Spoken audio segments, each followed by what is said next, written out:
বিচারের ময়দান শেষের দিকে এক যুবককে আল্লাহ ডাক দিবেন, ও যুবক এদিকে আসো।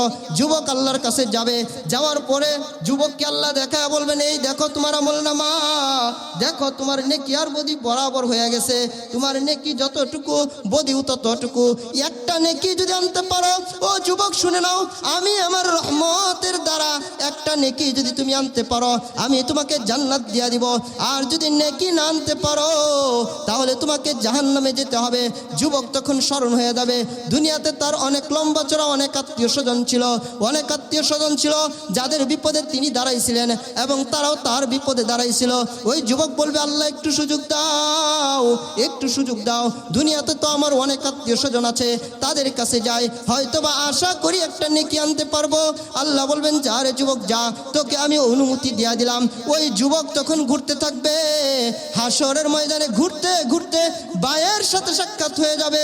ভাইকে দেখে বলবে, ভাই, ও ভাই, দুনিয়াতে তুমি তো আমার সবচেয়ে কাছের ছিলা, তোমার বিপদে আমি আগায় আসছি, আমার বিপদে তুমি আগায় আসছিলা। ও ভাই, তুমি আমার শক্তি ছিলা, আমি তোমার শক্তি ছিলাম, তোমার বিপদে আমি সহযোগিতা করেছি, আমার বিপদে তুমি সহযোগিতা করেছ। ভাই, আজকে কঠিন মুসিবতে পড়ে গিয়েছি, ও ভাই একটা নেকি যদি দিয়া দাও, একটা নেকি যদি পাই আমি জান্নাতে যেতে পারবো।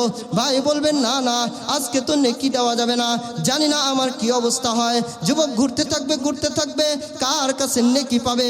ঘুরতে ঘুরতে বাবার সাথে সাক্ষাৎ হবে, বাবাকে ডাক দিয়ে বলবে, বাবা আমাকে তুমি দেখো, আমি তো তোমার চোখের মণি ছিলাম, আমি তো তোমার কলিজার টুকরা ছিলাম, বাবা তুমি আমার জন্য মাথার ঘাম পায়ে ফুলে রুটির ব্যবস্থা করেছো, বাবা আমার কষ্ট তুমি সহ্য করো নাই, আমার বিপদ তুমি মেনে নিতে পারো নাই, ও বাবা আজকে তোমার কলিজার টুকরা কঠিন মুসিবতে আছে, একটা নেকি যদি হয় বাবা আমি জান্নাতে যেতে পারবো। তখন তার বাবা বলবে, না না, তোমাকে নেকি দিতে পারবো না, তোমাকে নেকি দিতে পারবো না। যুবক সর্বশেষ ঘুরতে ঘুরতে মায়ের কাছে যাবে, ভাববে যে মা তো অবশ্যই দিবে। মায়ের কাছে যাওয়ার পরে বলবে, মা, ও মা, আমি তোমার কলিজার টুকরা, আমি তোমার চোখের মণি, ও মা, আমায় মশা কামড় দিলে তুমি সহ্য করতে না, আমার সামান্য তাপ লাগলে মা তুমি সহ্য করতে না, আমার বিপদে কেউ না কাঁদলেও মা তুমি কাঁদতা, ও মা আজকে কঠিন মুসিবতে পড়েছি, একটা নেকি যদি দাও গো মা, আমি জান্নাতে যেতে পারবো। মা তখন নেকি তো দেবেই না, বলবে, শুন রে, তুমি কে তুমি পথিক, কে তুমি, আমার সন্তান কিভাবে হবে, আমার তো বিয়াই হয় নাই, আপন আপন বইলা যারে ভাবছো আপন জন, আপন আপন বইলা যারে ভাবছো আপন জন, আসলে যে কেউ নয় তারা, কেউ নয় রে আপন, আপন আপন বইলা যারে ভাবছো আপন জন, আসলে যে কেউ নয় তারা, কেউ নয় রে আপন। মুসলমান ভাইরা আমার, ওই যুবক হতাশ হয়ে যাবে, আল্লাহর কাছে ফিরে আসবে, আল্লাহ একটা নেকি তো আনতে পারি নাই। তখন আল্লাহ বলবে, জাহান্নামে যাইতে হবে। যুবক বলবে, আল্লাহ মাফ করে দাও। রব্বুল আলামিন বলবেন, না রে বান্দা না, দুনিয়াতে তো সুযোগ দেওয়া হয়েছিল, দুনিয়াতে তাওবার সুযোগ দেওয়া হয়েছিল, তুই তাওবা করিস নাই, আজকে ক্ষমা করা যাবে না, যা জাহান্নামে যা। জাহান্নামের ফেরেশতাদেরকে ডাক দেওয়া হবে, কই রে জাহান্নামের ফেরেশতারা, জাহান্নাম থেকে লোহার আংটা নিয়ে আয়, জাহান্নাম থেকে আগুনের শিকল নিয়ে আয়, আমার এই গোলামের পায়ে বেরি লাগায়া জাহান্নামে নিয়ে যা। জাহান্নামের ফেরেশতারা চলে আসবে, ওই সময় জাহান্নামের ফেরেশতা তার হাতে পায়ে বেরি লাগাইয়া টানতে টানতে জাহান্নামের কাছে নিয়ে যাবে। ওই সময় একজন আছেন, যখন কেউ পরিচয় দিবে না, কেউ পরিচয় দিবে না, মা পরিচয় দেবে না, বাবা পরিচয় দেবে না, ভাই পরিচয় দিবে না, কেউ পরিচয় দিবে না। ওই সময় একজন ঘুরতে থাকবে, একজনের কোনো বিরাম নাই, একজনের কোনো শান্তি নাই, একজনের কোনো আরাম নাই, না জানি কোন দিক থেকে কোন উম্মত জাহান্নামী হইয়া যায়। কে তিনি? দুনিয়ার মধ্যে জান্নাতের বাগানে বসা, এই সৌভাগ্য, এই মর্যাদা আল্লাহ রাব্বুল আলামিন যাকে দেন শুধু সেই এই সুযোগ পায়, এই মর্যাদা পায়। তা আল্লাহ আমাদেরকে এমন জান্নাতি বাগানে আসার সুযোগ দিয়েছেন, এজন্য আমরা খুশি নাকি বেজার? খুশি না সবাই? শুনেন রসুলের হাদিস, রসুল যেখানে বলেছেন আজকের এই মাহফিল হলো জান্নাতের বাগান। عن عبد الله ابن عمر رضي الله تعالى عنه قال قال رسول الله صلى الله عليه وسلم إذا مررتم برياض الجنة فارتعوا।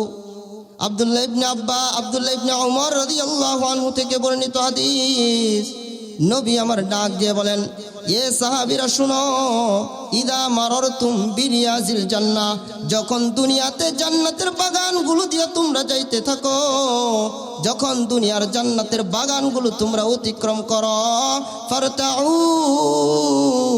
ও সাহাবীরা তখন তোমরা সেখানে বিচরণ করিও। সুবহানাল্লাহ। দুনিয়ার জান্নাতের বাগানে যখন যাও তখন বিচরণ করিও। সাহাবায়ে কেরাম জিজ্ঞাসা করলেন, কলু মারিয়াজুল জান্নাহ, ও নবীজি দুনিয়ায় জান্নাতের বাগান কোনটা? দুনিয়ায় জান্নাতের বাগান কোনটা?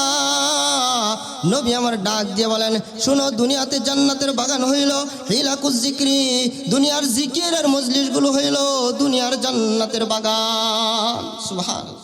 এই মজলিসগুলো রসুল বলতেছেন জান্নাতের বাগান। আজকের এই মজলিস হচ্ছে হাদিস শোনার মজলিস, কোরআন শোনার মজলিস। কেমন ফজিলত! এক সাহাবী মদিনা থেকে দামেস্ক গেছে 600 কিলোমিটার, 600 কিলোমিটার পাড়ি দিয়া আবু দারদা রাদিয়াল্লাহু আনহুর কাছে গেছেন। যাওয়ার পরে বলতেছেন, হে আল্লাহর নবীর সাহাবী, আপনার কাছে এসেছি একটা হাদিস শোনার জন্য। আবু দারদা বলতেছেন, শুধু কি হাদিস শোনার জন্য নাকি অন্য কোনো ব্যবসায়িক উদ্দেশ্যে আসছে? আমরা মাহফিলে যাই, বিভিন্ন উদ্দেশ্য থাকে, কেউ চা খাইতে আসে, কেউ পান খাইতে আসে, কেউ গরম গরম জিলাপি খাইতে আসে, বিভিন্ন উদ্দেশ্যে আসে। তো আবু দারদা রাদিয়াল্লাহু আনহু ওই ব্যক্তিকে জিজ্ঞাসা করেন, ও ব্যক্তি শুনো, তুমি এত দূর এসেছো, শুধু কি উদ্দেশ্য হাদিস শোনা? ওই ব্যক্তি বলতেছেন, হ্যাঁ ইয়া আল্লাহর নবীর সাহাবী, আমি শুধু হাদিস শোনার জন্য এসেছি। আল্লাহর নবীর সাহাবী আবু দারদা ডাক দিয়ে বলে, ও মিয়া শুনো, তাহলে শুনো, তোমার ব্যাপারে আমার নবী কি বলেছেন? তোমার ব্যাপারে আমার নবী বলেছেন, মান সালাকা তারিকান ইয়ালতামিসু ফীহি ইলমান সাহালাল্লাহু লাহু তারিকান ইলাল জান্নাহ। যে ব্যক্তি এমন মজলিসগুলোতে আসে, যে ব্যক্তি হাদিস শোনার জন্য আসে, যে ব্যক্তি ইলমের মজলিসে আসে, যখন সে পথ চলা শুরু করে দেয়, রব্বুল আলামিন তার জান্নাতের পথকে সহজ করে দেন। সুবহানাল্লাহ। রব্বুল আলামিন তার জান্নাতের পথকে সহজ করে দেন। অন্য এক বর্ণনায় আসছে, বান্দা যখন এমন মজলিসগুলোর দিকে রওনা হইয়া যায়, প্রতি কদমে কদমে আল্লাহ রব্বুল আলামিন তার গুনাহ মাফ করতে থাকেন। সুবহানাল্লাহ। গুনাহ মাফ করতে থাকেন। এক হাদিসের মধ্যে আসছে, যখন এরকম মাহফিলগুলো অনুষ্ঠিত হয়, যখন এমন মজলিসগুলো কায়েম হইয়া যায়, কিছুক্ষণ পরে একদল ফেরেশতা নাইমা আসে, একদল ফেরেশতা আসমান থেকে নাইমা আসে। আসার পরে আল্লাহকে ডাক দিয়ে বলে, ইয়া আল্লাহ, আল্লাহুম্মা গফিরহুম, ও রব্বুল আলামিন তুমি এখানে যারা উপস্থিত আছে সবাইকে মাফ করে দাও। ও রব্বুল আলামিন যারা এখানে উপস্থিত হয়েছে তুমি তাদেরকে ক্ষমা করে দাও। কিছুক্ষণ পরে আরেক দল ফেরেশতা আসে, তারা আসার পরে বলতে থাকে, আল্লাহুম্মা রহুম, রব্বুল আলামিন তুমি ওই মজলিসের মধ্যে যারা আছে তাদের প্রতি দয়া করতে থাকো, তাদের উপর রহমত বর্ষণ করতে থাকো। সুবহানাল্লাহ। ফেরেশতারা বেগুনাহ মাসুম হওয়ার কারণে, ফেরেশতারা তো মাসুম নিষ্পাপ, ফেরেশতারা দোয়া করার সঙ্গে সঙ্গে ফেরেশতাদের দোয়া করতে দেরি হয়, কিন্তু রব্বুল আলামিন দোয়া কবুল করতে দেরি করেন না। সুবহানাল্লাহ। আলহামদুলিমান কদ্দার খায়রাও ওয়া খাবালা, আলহামদুলিমান কদ্দার খায়রাও ওয়া খাবালা, ওয়া শুকরু লিমান সাওয়ারা হুসনাও ওয়া জামালা, ফরদুন সামাদুন আন সিফাতিল খালকি বারিউন, ফরদুন সামাদুন আন সিফাতিল খালকি বারিউন, রব্বুল আযালিয়ুন খালাকাল খালকা কামালা, রব্বুল আযালিয়ুন খালাকাল খালকা কামালা। আলহামদুলিল্লাহ, এমন ফজিলতের, এমন মর্যাদার মজলিসে আমরা আসতে পেরেছি। আমরা আসার দ্বারা কি আমাদের লস হয়েছে নাকি লাভ হয়েছে? যারা আসে নাই তাদের লস হয়েছে নাকি লাভ হয়েছে?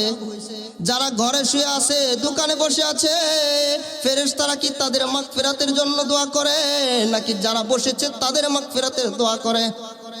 যারা এখানে বসেছে তাদের মাগফিরাতের জন্য নিষ্পাপ ফেরেশতারা আল্লাহর কাছে দোয়া করতে থাকে, ও মাওলা করিম ওই মজলিসে যারা বসেছে তুমি তাদেরকে ক্ষমা করে দাও। সুবহানাল্লাহ। এমন ফজিলতের মজলিস আল্লাহ আমাদেরকে দান করেছেন, এমন নিয়ামত আল্লাহ তাআলা আমাদেরকে দান করেছেন। এই নিয়ামতের কদর করার দরকার আছে না নাই? দরকার আছে না? এরকম নিয়ামত তো সবসময় পাওয়া যায় না। আল্লাহ আমাদেরকে অসংখ্য নিয়ামত দান করেছেন। আল্লাহ আমাদেরকে এত বেশি নিয়ামত দান করেছেন যে আগের জামানার রাজা বাদশাদেরকেও এত নিয়ামত দেননি। রাজা বাদশারাও এত নিয়ামত পায় নাই যত নিয়ামত আল্লাহ আমাকে আপনাকে দান করেছেন। মুসলমান ভাইরা আমার শুনেন, আগের জামানার রাজা বাদশাদের আলোর প্রয়োজন হইলে ভিতরে বড় বড় প্রদীপ জ্বালাইতো, মশাল জ্বালাইতো, আলোর ব্যবস্থা করিত, শত শত মশাল জ্বালাইতো, হাজার হাজার মশাল জ্বালাইতো। এত মশাল জ্বালানোর পরে এত দামি কারুকার্যে সুসজ্জিত প্রাসাদ যতটুকু আলোকিত না হইতো, বর্তমান জামানার একজন রিক্সা চালক সারাদিন রিক্সা চালায়, 30 টাকা দিয়ে একটা বাউল নিয়ে ঘরে যায়, টিনের ঘর, সেখানে বাউলটা লাগায় সুইচ দেয়, সঙ্গে সঙ্গে ঘরের মধ্যে এত আলো হয়ে যায় যে আলো রাজা বাদশাদের ঘরের মধ্যেও ছিল না। সুবহানাল্লাহ। কথা বলেন ঠিক কিনা? বলেন তো কে দিয়েছে? ওই বিজ্ঞানীর মাথায় বুদ্ধি কে দিয়েছে? ওই বিজ্ঞানীর মাথায় এই বাউল আবিষ্কারের বুদ্ধি কে দিয়েছে? আল্লাহ দিয়েছেন। হে মুসলমান ভাইরা আমার শুনেন, বর্তমান জামানার একজন সাধারণ মানুষ যতটুকু সুখে আছে, শান্তিতে আছে, আগের জামানার রাজা বাদশাদেরকে আল্লাহ এত নিয়ামত দেয় নাই। আগের জামানার রাজা বাদশারা যখন গরম লাগতো, ঠান্ডার প্রয়োজন হইতো, কয়েকজন কর্মচারীকে নিযুক্ত করতেন, পাখা দিয়া বাতাস করো, গরম লাগতেছে, পাখা দিয়া বাতাস করা হইতো। কখনো বেশির প্রয়োজন হইলে বুঝাইতে পারতো না কতটুকু প্রয়োজন, কখনো কমের প্রয়োজন হইলে বুঝাইতে পারতো না কতটুকুর প্রয়োজন। যখন বেডরুমে স্ত্রীর সাথে যখন গোপন সময় কাটাবেন, তখন ওই লোকদেরকে ভিতরে নেওয়ার সুযোগ ছিল না, গরম লাগতো। আর বর্তমান জামানায় আল্লাহ আমাদেরকে এত নিয়ামত দান করেছেন। বর্তমান জামানার একজন শ্রমিক সারাদিন কাজ করার পরে গরমের মধ্যে বাড়ি ফিরে এসেছে, বিছনায় শুয়া পড়ে, বিছনায় শুইয়া হাতের মধ্যে বেড সুইচটা নেয়, ঘোরায়, যতটুকু প্রয়োজন, যেমন প্রয়োজন ফ্যানকে ঠিক তেমন ঘোরায়। সুবহানাল্লাহ। এই নিয়ামত কে দিয়েছেন? এই নিয়ামত কে দিয়েছেন? ওই বিজ্ঞানীর মাথায় ফ্যান আবিষ্কারের বুদ্ধি কে দিয়েছেন? আমার আল্লাহ দিয়েছেন।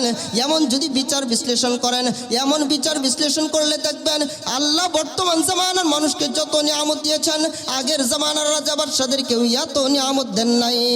আগের জামানার রাজা বাদশারা এক দেশ থেকে অন্য দেশে সফর করতে 6 মাস সময় লাগতো, 5 মাস সময় লাগতো, ঘোড়া দিয়ে যাইতো। যত বাদশাহী থাকুক না কেন, সূর্যের উপর তো তার প্রভাব ছিল না, সূর্যের রোদ তার গায়ে ঠিকই লাগতো, গরম তার গায়ে ঠিকই লাগতো, এত কষ্ট করে সফর করত। আর বর্তমান জামানার একজন মেতর সৌদি আরবের বাথরুম পরিষ্কার করে, ওই একজন মেতর 6 মাসের রাস্তা বিমানে উঠে একটা ঘুম দেয়, 3 ঘন্টা ঘুমানোর পরে সৌদি আরব গিয়ে বাথরুম পরিষ্কার করে। কথা বলেন ঠিক কিনা? আল্লাহ রাব্বুল আলামিন আমাকে আপনাকে আগের জামানার রাজা বাদশার থেকে বেশি নিয়ামত দিয়েছেন। ওই বিজ্ঞানীর মাথায় যে ফ্যান বানাইলো, ওই বিজ্ঞানীর মাথায় এই বুদ্ধি কে দিল? ওই বিজ্ঞানীর মাথায় আমার আল্লাহ সেই বুদ্ধি দান করেছেন। আগের জামানার রাজা বাদশারা যখন যা খাইতে মন চাইতো খাইতে পারতো না, যখন যেই ফল খাইতে মন চাইতো খাইতে পারতো না। এখন একজন রিক্সা চালক ইচ্ছা করলেও খাইতে পারে। সারাদিন রিক্সা চালানোর পরে শম্ভুগঞ্জ বাজারে যায়, বাজারে যাওয়ার পরে কয় আজকে ছেলে মেয়েদেরকে চীন দেশের ফল খাও, আজকে ছেলে মেয়েদেরকে চীন দেশের ফল খাওয়ামু। চীন দেশের ফল কিনে আনে, ছেলে মেয়েদেরকে খাওয়ায়। কখনো অস্ট্রেলিয়ার ফল কিনে আনে, ছেলে মেয়েদেরকে খাওয়ায়। কখনো ইন্ডিয়ার ফল কিনে আনে, ছেলে মেয়েদেরকে খাওয়ায়। কিন্তু আগের জামানার রাজা বাদশাদের এমন সুযোগ ছিল না। আগের জামানার রাজা বাদশারাও এই ক্ষেত্রে নিয়ামতে বর্তমান যুগের সাধারণ মানুষের সমতুল্য হইতে পারে নাই। এই নিয়ামত আল্লাহ তাআলা আমাদেরকে দান করেছেন। আগের জামানায় আমরা ছোট ছিলাম সময় আমরা নিজেরাই দেখছি মানুষ খাবারের জন্য কত কষ্ট করত, মানুষ খাবারের জন্য কত কষ্ট করত। সারাদিন খাবারের জন্য, শুধু খাবারের চুক্তিতে সারাদিন খেতে কাজ করত, সারাদিন খেতে কাজ করত। আর এখন আল্লাহ রাব্বুল আলামিন এত খাবার দিয়েছেন, এত খাবার দিয়েছেন। আগে ভিক্ষুকরা খাবার ভিক্ষা করত, এখন ভিক্ষুকরা খাবারও ভিক্ষা করে না। ভিক্ষুকরা আসে, বলে খান, খাবার আছে আপনার জন্য, খাবার রাখছি, খাবার খান। বলে না, খাবার খাওয়া যাবে না, টাকা দিয়ে দেন, না হয় চাল দিয়ে দেন। খাবার খাইতে চায় না ভিক্ষুকরা, বলে না না, খাবার খাওয়া যাবে না। আগের জামানার মানুষ খাবারের জন্য এত কষ্ট করতো, এখন ভিক্ষুকরাও খাবার খাইতে চায় না। রাস্তার মধ্যে দেখবেন কিছু কিছু যুবক শ্রেণীর কিছু কিছু ভাই আছে, এরা আপনার কাছে আসবে, ভাই খাবার খাবো, কিছু টাকা দেন। আপনি বলবেন চলো হোটেলে যাই, খাবার খাওয়াবো। ও বলবে না না, হোটেলে যাইতে পারবো না, টাকা দেন। কারণ ও তো টাকা দিয়া খাবার খাবে না, ও তো টাকা দিয়া গাঁজা খাবে। কি বলেন? গাঁজা খাবে না, ও তো গাঁজা খাবে, ও টাকা দিয়ে খাবার খাবে না। এ মুসলমান ভাইরা আমার, আগের জামানায় মানুষ খাবার ভিক্ষা কইরা খাইতো, এখন জামানায় মানুষ খাবার ভিক্ষা কইরা খায় না, সিগারেট ভিক্ষা কইরা খায়। সিগারেট খায় ভিক্ষা কইরা। দেখবেন দুই বন্ধু একসঙ্গে সাক্ষাৎ হয়েছে, দোস্ত তোমার সাথে অনেক দিন পরে সাক্ষাৎ, একটা কিছু খাওয়াও, চল হোটেলে যাই। না না, হোটেলের খাবার খাবো না আজকে। তাহলে চল মুদি দোকানে যাই, কি খাবি? ঠান্ডা খাবি? খা। কি খাবি? খা। তাহলে না, কিছু খাবো না। এই কথা বলতেছে, আর বন্ধু একটা সিগারেট ধরাইছে। ওই বন্ধুকে, আরে এটাই তো চাইতেছিলাম, একটা সিগারেট দিয়ে দে, একটা সিগারেট দিয়ে দে। আগের জামানার মানুষ না খায়া মরতো, আর এখনের জামানার মানুষ খায়া মরে, বেশি খায়া মরে। কয় কি হয়েছে? ফুস হার্ট ব্লক করছে। কয় কেন ব্লক করছে? চর্বি জমছে, এই জন্য ফুসফুস ব্লক করেছে। যদি জিজ্ঞেস করা হয় ডাক্তার সাহেব চর্বি কেন হয়, যে বেশি খাইছে, চর্বি জমছে, এখন ব্লক করছে, মারা গেছে। খায়া মরছে নাকি না খায়া? বেশি খায়া মরছে। বলে যে কি হয়েছে? ডায়াবেটিক্স হয়ে মারা গেছে। ডায়াবেটিক্স কেন হয়? কম খাওয়ার কারণে হয় নাকি বেশি খাওয়ার কারণে হয়? বলে কি হয়েছে? বলে ক্যান্সার হয়েছে। ফুসফুসে ক্যান্সার হয়েছে। কেন হয়েছে? বেশি খাওয়ার জন্য। সিগারেট বেশি খাইছে, তামাক বেশি খাইছে, গাঁজা বেশি খাইছে, জর্দা বেশি খাইছে, এই জন্য ক্যান্সার হয়েছে, আর ওই ক্যান্সারের কারণে মারা গেছে। বলেন তো বেশি খাওয়ার কারণে মরে নাকি কম খাওয়ার কারণে? বেশি খাওয়ার কারণে। আগে একটা সময় ছিল মানুষ খাইতে পারতো না, আর এখন আল্লাহ এত নিয়ামত দিচ্ছেন যে বেশি খাওয়ার কারণেও মানুষ মারা যায়। আল্লাহ রাব্বুল আলামিন আমাদেরকে যতগুলো নিয়ামত দান করেছেন, এর মধ্যে একটা বিশেষ নিয়ামত আল্লাহ আমাকে আপনাকে, আল্লাহ রাব্বুল আলামিন আমাকে আপনাকে মানুষ বানাইছেন, কোনো প্রাণী বানান নাই, ওই রাস্তার কুকুর বানান নাই, ওই ডাস্টবিনের ময়লার কান্দির কুকুর বানান নাই। ও মুসলমান ভাইরা আমার, ও চাচারা জেঠারা, দাদারা আমার, বাবারা আমার, সবার আমার মহল্লার সাথে একটু খেয়াল করেন, গভীর মনোযোগের সাথে একটু আলোচনাটা লক্ষ্য করেন। ওই ডাস্টবিনের পাশে কিছু কুকুর থাকে, ওদের জন্ম ওই ডাস্টবিনে ময়লার মধ্যে, ওদের খাবারও সেই ময়লার মধ্যে, ওরা থাকেও ময়লার মধ্যে, ওরা ঘুমায়ও ময়লার মধ্যে, বৃষ্টি আসলেও ময়লা, ঘর নাই, কোনো ঘরে যদি ঢুকতে চায় ঘরের মালিক তাকে লাঠি দিয়া বাড়ি দিয়া বের করে দেয়। প্রচণ্ড রোদের মধ্যে ওই ময়লার কান্দিতেই থাকে, ময়লার মধ্যেই থাকে, ছায়ার কাছে যায়, ওই লোক বাড়ি দিয়া তাকে খেদা দেয়। ও মুসলমান ভাইরা, আল্লাহ রাব্বুল আলামিন আমাদেরকে কত অনুগ্রহ করেছেন, কত ইহসান করেছেন, আমাদেরকে কুকুর বানান নাই। আমরা তো মানুষ হইতে চাই নাই, আমরা তো আবেদন করি নাই আল্লাহ আমাদেরকে মানুষ বানাও, কিন্তু আল্লাহ আমাদেরকে এত মহাব্বত করেন, এত ভালোবাসেন, কুকুর বানান নাই। আল্লাহ আমাদেরকে গাধা বানান নাই। যদি গাধা বানাইতেন সারাদিন মালিকের মাল ফলের ভুজা নিয়ে ঘুরতাম, কখনো যদি ক্লান্ত হয়ে যাইতাম, ক্লান্তের কারণে একটু থামতাম, মালিক তো বুঝতো না, মনে করতো আমি অলসতা করতেছি, আমার পিছনে দুইটা বাড়ি লাগাই দিত, আমি সামনের দিকে দৌড়াইতে থাকতাম। কিন্তু মালিক আল্লাহ আমাকে গাধা বানান নাই। আল্লাহ যদি চাইতেন আমাকে বানরের বাচ্চা বানাই দিতে পারতেন, বানর বানাইতে পারতেন। একজন গলার মধ্যে রশি লাগাইয়া যেইভাবে চাইতো সেইভাবে না চাইতো, কিন্তু আল্লাহ রাব্বুল আলামিন আমাকে আশরাফুল মাখলুকাত মানুষ বানাইছেন। না রে বান্দা না, তোকে আমি এত মহাব্বত করি, তোর চাওয়া ছাড়াই আমি তোকে মানুষ বানাইয়া দিলাম। সুবহানাল্লাহ। রব্বুল আলামিনের একটা বিশেষ নিয়ামত, আল্লাহ আমাদেরকে মানুষ বানাইছেন। আল্লাহর একটা বিশেষ নিয়ামত, আল্লাহ আমাদেরকে সুস্থভাবে দুনিয়াতে আনছেন। আল্লাহ কেমন অন্ধকারের মধ্যে বানাইছেন একটু চিন্তা করেন। ইয়াখলুকুকুম ফি বুতুনি উম্মাহাতিকুম খালকাম মিন বাদি খালকিন ফি যুলুমাতিন সালাস।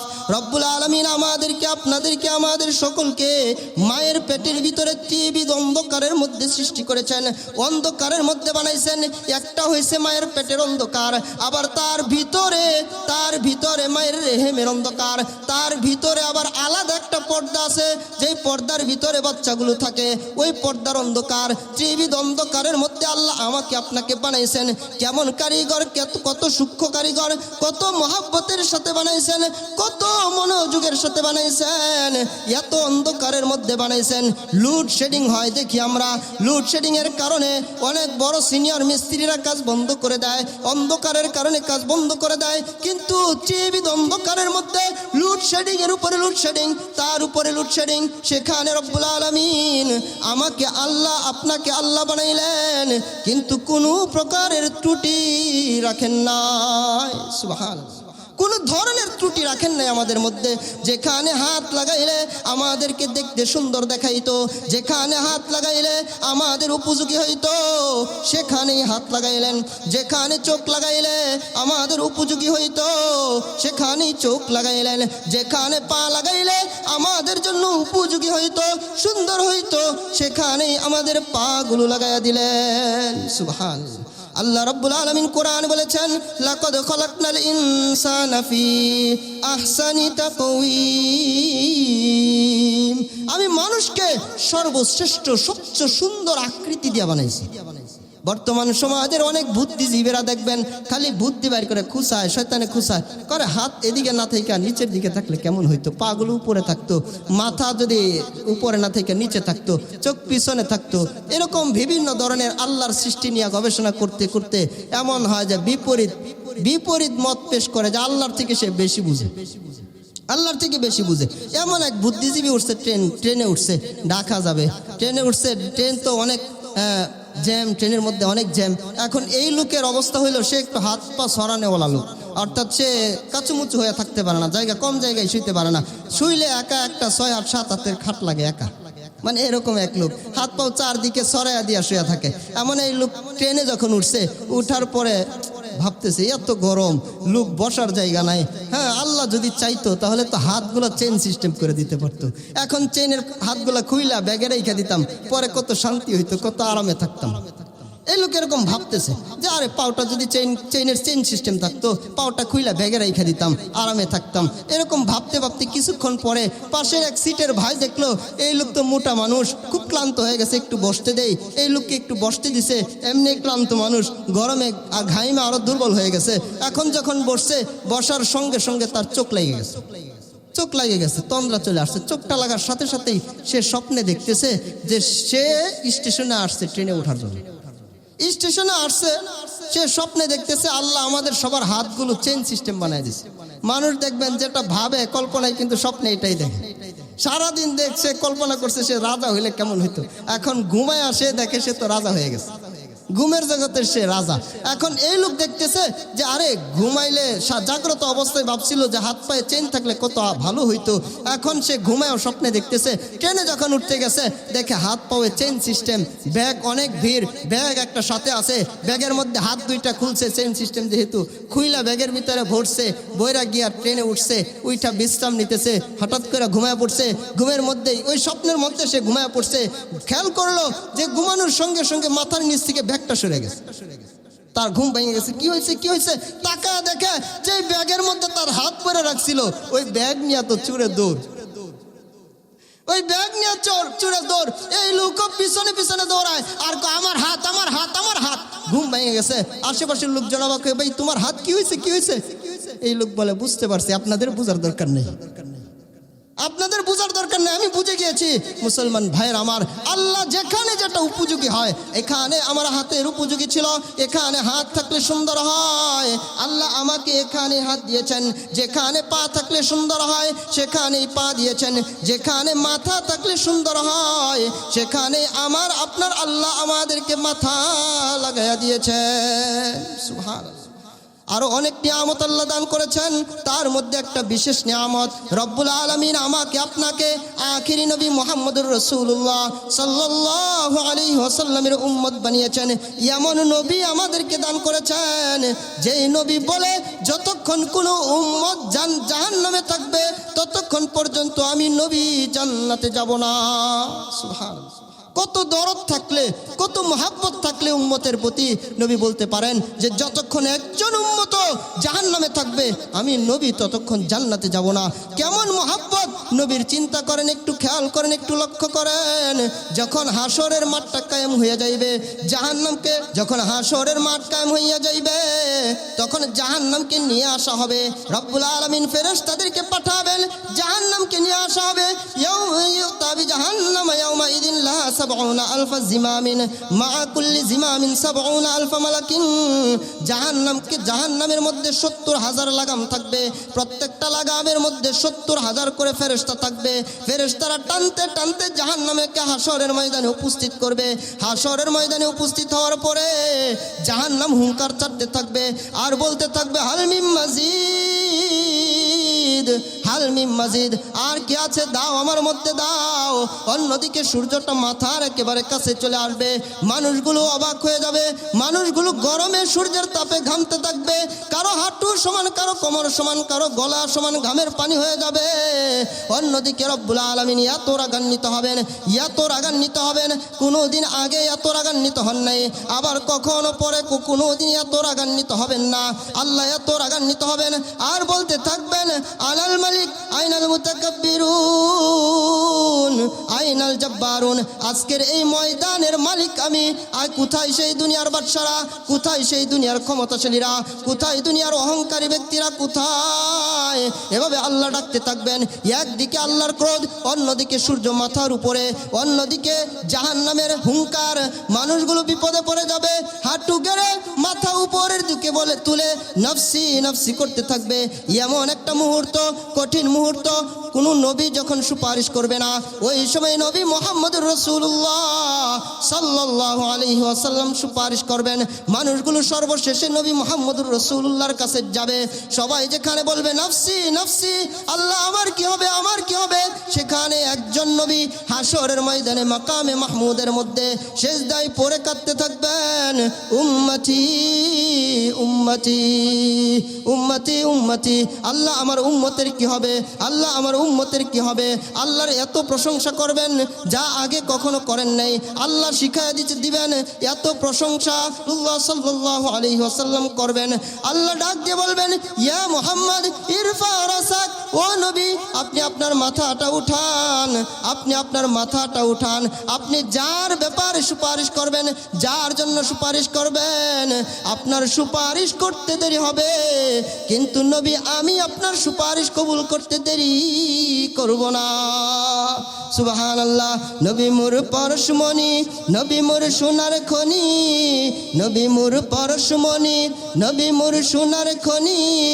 নবী নাম জপে যে জন সেই তো দুজাহানের ধনী, নবী নাম জপে যে জন সেই তো দুজাহানের ধনী। নবী মোর পরশমণি, নবী মোর সোনার খনি, নবী নাম জপে যে জন সেই তো দুজাহানের ধনী। আলহামদুলিল্লাহ, এমন নবী আল্লাহ আমাদেরকে দান করেছেন। একটা সময় দেখা যাবে বিচারের ময়দান শেষের দিকে এক যুবককে আল্লাহ ডাক দিবেন, ও যুবক এদিকে আসো। যুবক আল্লাহর কাছে যাবে, যাওয়ার পরে যুবককে আল্লাহ দেখা বলবেন এই দেখো তোমার আমলনামা, দেখো তোমার নেকি আর বদি বরাবর হয়ে গেছে, তোমার নেকি যতটুকু বদিও ততটুকু। একটা নেকি যদি আনতে পারো, ও যুবক শুনে নাও, আমি আমার রহমতের দ্বারা একটা নেকি যদি তুমি আনতে পারো আমি তোমাকে জান্নাত দিয়া দিব। আর যদি নেকি না আনতে পারো তাহলে তোমাকে জাহান্নামে যেতে হবে। যুবক তখন স্মরণ হয়ে যাবে দুনিয়াতে তার অনেক লম্বা চড়া অনেক আত্মীয় স্বজন ছিল, অনেক আত্মীয় স্বজন ছিল যাদের বিপদে তিনি দাঁড়াইছিলেন এবং তারাও তার বিপদে দাঁড়াইছিল। ওই যুবক বলবে আল্লাহ একটু সুযোগ দাও, একটু সুযোগ দাও, দুনিয়াতে তো আমার অনেক আত্মীয় স্বজন আছে, তাদের কাছে যাই, হয়তোবা আশা করি একটা নেকি আনতে পারবো। আল্লাহ বলবেন যা রে যুবক যা, তোকে আমি অনুমতি দিয়া দিলাম, দিলাম। ওই যুবক তখন ঘুরতে থাকবে, হাসরের ময়দানে ঘুরতে ঘুরতে ভাইয়ের সাথে সাক্ষাৎ হয়ে যাবে। ভাইকে দেখে বলবে, ভাই, ও ভাই, দুনিয়াতে তুমি তো আমার সবচেয়ে কাছের ছিলা, তোমার বিপদে আমি আগে আসছি, আমার বিপদে তুমি আগে আসছিলা। ও ভাই, তুমি আমার শক্তি ছিলা, আমি তোমার শক্তি ছিলাম, তোমার বিপদে আমি সহযোগিতা করেছি, আমার বিপদে তুমি সহযোগিতা করেছ। ভাই, আজকে কঠিন মুসিবতে পড়ে গিয়েছি, ও ভাই, একটা নেকি যদি দিয়া দাও, একটা নেকি যদি পাই, আমি জান্নাতে যেতে পারবো। ভাই বলবেন, না না, আজকে তো নেকি দেওয়া যাবে না, জানি না আমার কি অবস্থা হয়। যুবক ঘুরতে থাকবে, ঘুরতে থাকবে, কার কাছে নেকি পাবে? ঘুরতে ঘুরতে বাবার সাথে সাক্ষাৎ হবে। বাবাকে ডাক দিয়ে বলবে, বাবা, আমাকে তুমি দেখো, আমি তো তোমার চোখের মণি ছিলাম, আমি তো তোমার কলিজার টুকরো ছিলাম। বাবা, তুমি আমার জন্য মাথার ঘাম পায়ে ফুলে রুটি রুজির ব্যবস্থা করেছো। বাবা, আমার কষ্ট তুমি সহ্য করো নাই, আমার বিপদ তুমি মেনে নিতে পারো নাই। ও বাবা, আজকে তোমার কলিজার টুকরা কঠিন মুসিবতে আছে, একটা নেকি যদি হয়, বাবা, আমি জান্নাতে যেতে পারবো। তখন তার বাবা বলবে, না না, তোমাকে নেকি দিতে পারবো না, তোমাকে নেকি দিতে পারবো না। যুবক সর্বশেষ ঘুরতে ঘুরতে মায়ের কাছে যাবে, ভাববে যে মা তো অবশ্যই দিবে। মায়ের কাছে যাওয়ার পরে বলবে, মা, ও মা, আমি তোমার কলিজার টুকরা, আমি তোমার চোখের মণি। ও মা, আমায় মশা কামড় দিলে তুমি সহ্য করতে না, আমার সামান্য তাপ লাগলে মা তুমি সহ্য করতে না, আমার বিপদে কেউ না কাঁদলেও মা তুমি কাঁদতা। ও মা, আজকে কঠিন মুসিবতে পড়েছি, একটা নেকি যদি দাও গো মা, আমি জান্নাতে যেতে পারবো। মা তখন নেকি তো দেবেই না, বলবে, শুন রে, তুমি কে? কে তুমি? পথিক? কে তুমি? আমার সন্তান কিভাবে হবে? আমার তো বিয়াই হয় নাই। আপন আপন বইলা যারে ভাবছো আপন জন, আপন আপন বইলা যারে ভাবছো আপন জন, আসলে যে কেউ নয় তারা, কেউ নয় রে আপন। আপন আপন বইলা যারে ভাবছো আপন জন, আসলে যে কেউ নয় তারা, কেউ নয় রে আপন। মুসলমান ভাইরা আমার, ওই যুবক হতাশ হয়ে যাবে, আল্লাহর কাছে ফিরে আসবে, আল্লাহ, একটা নেকি তো আনতে পারি নাই। তখন আল্লাহ বলবে, জাহান্নামে যাইতে হবে। যুবক বলবে, আল্লাহ মাফ করে দাও। রব্বুল আলামিন বলবেন, না রে বান্দা, না, দুনিয়াতে তো সুযোগ দেওয়া হয়েছিল, দুনিয়াতে তাওবার সুযোগ দেওয়া হয়েছিল, তুই তাওবা করিস নাই, আজকে ক্ষমা করা যাবে না, যা জাহান্নামে যা। জাহান্নামের ফেরেশতাদেরকে ডাক দেওয়া হবে, কই রে জাহান্নামের ফেরেশতারা?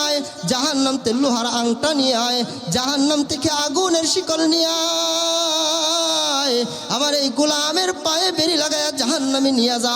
জাহান্নামের ফেরেশতারা চলে আসবে। ওই সময় জাহান্নামের ফেরেশতা তার হাতে পায়ে বেরি লাগাইয়া টানতে টানতে জাহান্নামের কাছে নিয়ে যাবে। ওই সময় একজন আছেন, যখন কেউ পরিচয় দিবে না, কেউ পরিচয় দিবে না, মা পরিচয় দেবে না, বাবা পরিচয় দেবে না, ভাই পরিচয় দিবে না, কেউ পরিচয় দিবে না।